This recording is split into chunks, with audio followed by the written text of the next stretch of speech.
Burn ইনস্টিটিউটে বাড়ছেই মৃত্যুর মিছিল, আজও ঝরে পড়ল 2 প্রাণ।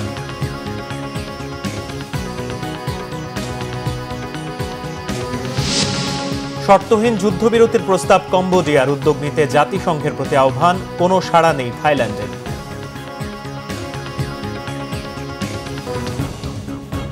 দেখছিলেন ক্রাউন সিমেন্ট সংবাদ শিরোনাম, এবারে বিস্তারিত। মাইলস্টোন স্কুলে বিমান বিধ্বস্তের ঘটনায় আজ মারা গেছে আরও 2 জন। মারা যাওয়া 2 জন হল জারিফ ও মাসুমা। এর আগে গতকাল শুক্রবার ঝরে যায় আয়মান ও মাকিন নামে 2 শিক্ষার্থী। এদিকে আজ অন্তত 15 জনকে রিলিজ দেওয়ার প্রক্রিয়া শুরুর কথা রয়েছে। বিস্তারিত জানাচ্ছেন শুভ মাহফুজ। মাইলস্টোন স্কুলের 4র্থ শ্রেণীর শিক্ষার্থী শিশু আয়মান। এই গাড়িতে করেই নেওয়া হচ্ছে অকালে ঝরে যাওয়া ফুল আয়মানের মরদেহ। মাত্র 10 বছর বয়স হয়েছিল তার। বার্ন ইনস্টিটিউটের পরিচালক জানান, গত রাত থেকেই হঠাৎ আয়মানের অবস্থার অবনতি হতে থাকে। রাতে আমরা শিফট করে ওটাকে ক্রিটিক্যাল ক্যাটাগরিতে নিই এবং সাথে সাথে ভোর 5:45টার দিকে ওকে আমরা ইনটিউবেশনে দিই। এরপরে সকাল 9:15টার সময় আসলে ওর মৃত্যুটা আমরা নিশ্চিত করতে পারি।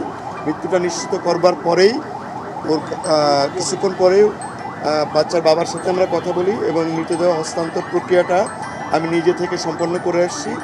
এদিকে দগ্ধ রোগীদের চিকিৎসার সার্বিক তদারকিতে সকালে হাসপাতালে যান স্বাস্থ্য অধিদপ্তরের মহাপরিচালক ও স্বাস্থ্য সচিব। চিকিৎসার খোঁজখবর নিয়ে সাংবাদিকদের সাথে কথা বলেন তারা। জানান, সিঙ্গাপুর ও চীনের চিকিৎসক দল দেশীয় চিকিৎসকদের সাথে সমন্বয় করে কাজ করছেন। আমরা চেষ্টা করছি সমন্বয় করে তাদের অ্যাকচুয়ালি পরামর্শ নেওয়া এবং আমাদের ডাক্তারদের মাধ্যমে সেগুলোকে আমাদের রোগীর চিকিৎসার জন্য অ্যাকচুয়ালি আমরা যাতে ইমপ্লিমেন্ট করতে পারি, রোগীর ভালো চিকিৎসার জন্য, উন্নত চিকিৎসার জন্য এবং সার্বিকভাবে ভালো ফলাফল আশা করার জন্য আমরা সর্বতোভাবে চেষ্টা করে যাচ্ছি। বিদেশে পাঠিয়ে উন্নত চিকিৎসা দেওয়ার বিষয়ে প্রশ্ন করলে বার্ন ইনস্টিটিউটের পরিচালক জানান, বিদেশ থেকে আসা চিকিৎসকরা এমন পরামর্শ এখনও দেননি। আমরা একটা রোগীকে দেশের বাইরে নিব কিনা বা যে হসপিটালে যাবে তাদের মতামতটা কিন্তু অত্যন্ত গুরুত্বপূর্ণ। তারা নিয়ে এই রোগীটাকে ভালো করতে পারবেন কিনা সেই মতামতের ভিত্তিতেই কিন্তু করা হয়। তো ওনারা দেখে বলেছেন যে এই মুহূর্তে নিয়ে ওনারাও অতিরিক্ত কিছু করতে পারবে, এই গ্যারান্টি ওনারা দিতে পারছেন না। শনিবার থেকে অন্তত 15 জনকে রিলিজ দেওয়ার প্রক্রিয়া শুরু করার কথাও জানান এই পরিচালক। ভালো পেশেন্টগুলোকে আমরা আগামীকাল থেকে রিলিজ দেওয়া শুরু করব। শুভ মাহফুজ, বাংলা ভিশন, ঢাকা। দর্শক, বার্ন ইনস্টিটিউটে আছেন সিনিয়র রিপোর্টার মামুন আবদুল্লাহ, আমরা যুক্ত হব তার সাথে। মামুন, এখন শিক্ষার্থীদের কি অবস্থা, যারা আহত অবস্থায় আছেন, আর 2 জন শিক্ষার্থী মারা গিয়েছে, তাদের পরিচয় সম্পর্কে জানতে পেরেছেন কিনা? আর আজ তো কয়েকজনকে রিলিজ দেওয়ার কথা ছিল, সেই বিষয়ে কি সিদ্ধান্ত হয়েছে? জি মাহমুদ, আপনাকে ধন্যবাদ। আপনার প্রথম প্রশ্নের উত্তর দিয়ে যদি আসি, আজকে আরও 2 জন মারা গেছে, সবশেষ অবস্থা এটি। আমরা জানি যে সকাল 9:10 দিকে জারিফ নামে একজন মারা গেছে, তার বয়স হচ্ছে 13 বছর এবং আরও একজন কিছুক্ষণ আগে মারা গেছে, তার নাম হচ্ছে মাসুমা, তার বয়স হচ্ছে 30-এর উপরে।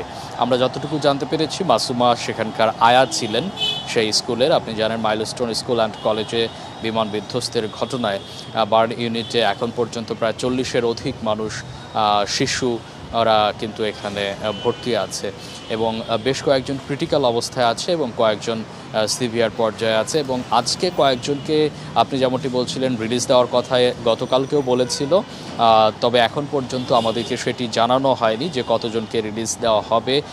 তবে 15 জনকে রিলিজ দেওয়ার ব্যাপারে আমরা একটি মাধ্যম থেকে জানতে পেরেছি, তবে সেটিকে আজকেই 15 জনকে কিনা কিংবা এটি ধাপে ধাপে করা হবে কিনা সে বিষয়ে আসলে এখন পর্যন্ত ব্রিফ করা হয় না। ব্রিফ করা হলে আপনাদেরকে জানানো হবে।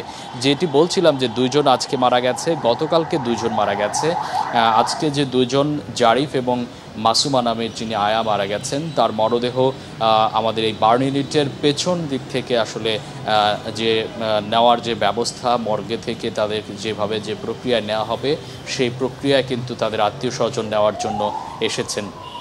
আপনাকে একটু বলে রাখি যে বার্ন ইউনিটে আসলে সর্বোচ্চ চিকিৎসা দেওয়ার চেষ্টা করছেন বার্ন ইউনিট যারা কর্তৃপক্ষ আছেন। তার সাথে যুক্ত হয়েছে সিঙ্গাপুর থেকে বিশেষজ্ঞ চিকিৎসক এসেছেন, চীন থেকে এসেছেন, আমাদের বেশ কিছু বন্ধু রাষ্ট্র আছে যারা, এবং একই সাথে ভারত থেকেও এসেছেন দুজন, এবং দুজন নার্স এসেছেন। তারা আসলে এখানকার যারা বিশেষজ্ঞ ডাক্তার আছে তাদের সাথে পরামর্শ করে আরও কীভাবে উন্নত চিকিৎসা দেওয়া যায় সেটি নিয়ে আসলে চিন্তাভাবনা করছেন। যতটুকু সম্ভব তাদেরকে আরও বেশি দ্রুত সুস্থ করে তোলার জন্য রাষ্ট্রীয়ভাবেও কিন্তু এক ধরনের পদক্ষেপ নেওয়া হচ্ছে। এবং যাদের মরদেহ আছে তাদের বাড়িতে গতকালকেও দুজনের চলে গেছে, আজকে দুজনের মরদেহ এখান থেকে নিয়ে যাওয়া হচ্ছে তাদের গ্রামের বাড়িতে। তো মাহমুদ, এই ছিল আমার কাছে বার্ন ইউনিট থেকে সবশেষ অবস্থা। মামুন, আপনাকে ধন্যবাদ। দর্শক, বার্ন ইনস্টিটিউট থেকে জানাচ্ছিলেন মামুন আবদুল্লাহ। তিনি জানিয়েছেন আজ এক শিক্ষার্থী ও সেই সাথে মাইলস্টোন স্কুলের এক আয়া মারা গিয়েছেন। আমরা আরও খবর জানবো। উত্তরার মাইলস্টোন স্কুলের সামনে আছেন বিশেষ প্রতিনিধি মুহিবুল্লাহ মুহিব, যুক্ত হব তার সাথে। মুহিব, নিশ্চয়ই জেনেছেন আজ আরও দুজন মারা গেছে। সব মিলে স্কুল এলাকার পরিবেশ এখন কেমন দেখছেন? হাসান, আসলে মাইলস্টোন স্কুল অ্যান্ড কলেজে যে প্রশিক্ষণ বিমান বিধ্বস্তের ঘটনার আজকে ৬ষ্ঠ দিন, তো যেই ঘটনা ঘটে গেছে সেই ক্ষত শুকাতে হয়তো সময় লাগবে। আপনি জানেন যে এখানের যেই মানুষের যে আকুতি, শিক্ষার্থীদের মধ্যে যে আতঙ্ক এবং সেই ঘটনায় যে তাদের মধ্যে যে ক্ষত সৃষ্টি হয়েছে সেটি কাটিয়ে ওঠার চেষ্টা আসলে সবাই করছেন, তবে সেটি কবে স্বাভাবিক হবে সেটি আসলে কারো পক্ষেই বলা সম্ভব নয়। এখনও দর্শনার্থী আসছেন, এই ঘটনায় হতাহত যারা হয়েছেন সেই পরিবারের স্বজনরা আসছেন, যেখানে বিমানটি বিধ্বস্ত হয়েছে সেই জায়গায় উৎসুক জনতা আসছেন এবং দেখছেন যে কিভাবে কি ধরনের ক্ষত সৃষ্টি করেছে এই স্কুলটিতে। এখানের বিশেষ করে ক্লাসরুমগুলোতে যে মানে আগুন যে বিস্ফোরণ হয়েছে, সেই বিস্ফোরণে যে বশীভূত হয়ে গেছে প্রতিটি ক্লাসরুম, সেখানে যারা অল্পের জন্য যারা প্রাণে বেঁচে গিয়েছেন সেই সব শিক্ষার্থীরাও কিন্তু এখন আসছেন, যারা তাদের ক্লাসের সহপাঠীদেরকে হারিয়েছেন, যাদের বন্ধুদেরকে হারিয়েছেন, যারা বিশেষ করে স্কুলের অন্যান্য ক্লাসের শিক্ষার্থী যারা ভাগ্যক্রমে বেঁচে গিয়েছেন তারাও কিন্তু আসছেন সেই জায়গাটি দেখার জন্য। তবে তারা যে ট্রমার মধ্যে আছেন সেই ট্রমায় তারা এটি কাটিয়ে উঠতে হয়তো অনেক সময় লাগবে। আমরা বেশ কিছু শিক্ষার্থীর সঙ্গে কথা বলেছি, তারা যেটি জানিয়েছেন যে তাদের ঘুম হয় না, তারা ঘুমের মধ্যে এখনও আটকে ওঠেন, এখনও আতঙ্কে তাদের ঘুম ভেঙে যায়। এবং স্কুলটি আসলে কবে আবার সেই স্বাভাবিক অবস্থায় ফিরবে, কবে প্রাণ চাঞ্চল্য ফিরে আসবে ক্লাসরুমগুলোতে, সেটি কিন্তু স্কুল কর্তৃপক্ষও যেমন বলতে পারছেন না, শিক্ষার্থীরাও কিন্তু সেটি বলতে পারছেন না। তবে সব মিলিয়ে এখনও যারা আহত হয়ে হাসপাতালের বিছানায় কাতরাচ্ছেন তারা যাতে দ্রুত সুস্থ হয়ে ওঠেন এবং তাদের মধ্যে যে একে একে এক একটি প্রাণ প্রদীপ নিভে যাচ্ছে সেই মৃত্যুর মিছিল যাতে খুব দ্রুত সময়ের মধ্যেই সংক্ষিপ্ত হয়ে যাতে শেষ হয়ে যায়, এই মিছিলে যাতে আর কোনো প্রাণ যুক্ত না হয় সেই প্রার্থনা কিন্তু প্রত্যেকটি অভিভাবকের মধ্যে আমরা দেখেছি। ছোট্ট ছোট্ট শিশুরা, ক্লাস বিশেষ করে 1 থেকে 3য় শ্রেণীর শিশুরা যারা ভাগ্যক্রমে সেদিন বেঁচে গিয়েছেন, তারা যে বিভৎস ঘটনার সেই মর্মান্তিক ঘটনার বর্ণনা দিয়েছেন সেটি আসলে এখনও কিন্তু তাদের মধ্যে আসলে এক ধরনের আতঙ্ক, এক ধরনের উদ্বেগ সেটি কিন্তু প্রকাশ করছে। সব মিলিয়ে এখানের যেই বিভৎসতার ছাপ রেখে গেছে সেই প্রশিক্ষণ বিমানটি বিধ্বস্ত হওয়ার ঘটনার মধ্য দিয়ে, সেটি খুব সহসাই কেটে উঠবে। এখানকার শিক্ষার্থীরা সে ধরনের মনোবল ফিরে আসবে বলে প্রত্যাশা করছেন অভিভাবকরা। তো এই ছিল আমার কাছে মাইলস্টোন স্কুলের বিমান বিধ্বস্তের ঘটনার সার্বিক পরিস্থিতির তথ্য। হাসান, মহিব, আপনাকে ধন্যবাদ। দর্শক, যাচ্ছে অন্যান্য প্রসঙ্গে। ঝালকাঠিতে নিম্নচাপের প্রভাবে নদীর পানি বেড়েছে, এতে আতঙ্কে নদী পাড়ের মানুষ। রাত থেকেই বৈরী আবহাওয়া দেখা দেয়, সকাল থেকে আকাশ মেঘাচ্ছন্ন রয়েছে।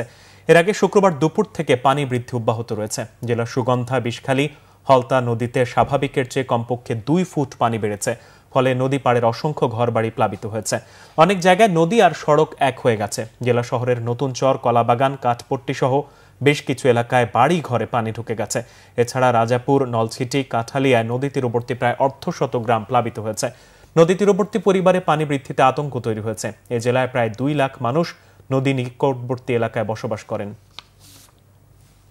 আন্তর্জাতিক প্রসঙ্গ। থাইল্যান্ড ও কম্বোডিয়ার মধ্যে চলতি সংঘাত নিরসনে অবিলম্বে যুদ্ধবিরতির আহ্বান জানিয়েছে কম্বোডিয়া। জাতিসংঘে নিযুক্ত কম্বোডিয়ার রাষ্ট্রদূত সিয়াকেও বলেন তার দেশ নিঃশর্তভাবে এই সংঘাত বন্ধের আহ্বান জানিয়েছে। এই বিরোধের শান্তিপূর্ণ সমাধানও চায় কম্বোডিয়া। তবে থাইল্যান্ড এখনও কম্বোডিয়ার প্রস্তাবের বিষয়ে প্রকাশ্যে কোনো মন্তব্য করেনি।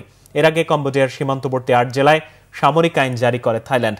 বৃহস্পতিবার দুই দেশের মধ্যে শুরু হওয়া সংঘর্ষে এই পর্যন্ত অন্তত 32 জন নিহত এবং হাজার হাজার মানুষ তাদের বাড়িঘর ছেড়ে পালাতে বাধ্য হয়েছে। বর্তমানে সংঘর্ষে ভারী অস্ত্র ব্যবহার হচ্ছে এবং সীমান্তের 12টি স্থানে সংঘাত ছড়িয়ে পড়েছে।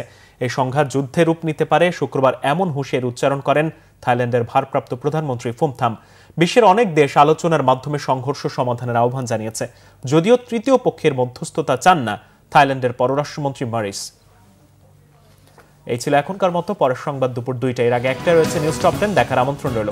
এছাড়া বাংলা ভিশন সংবাদ ও সংবাদ সংশ্লিষ্ট অনুষ্ঠান দেখতে ভিজিট করুন www.bpnews24.com ও facebook.com/banglavisionnews এবং সাবস্ক্রাইব করুন youtube.com/banglavisionnews। ধন্যবাদ।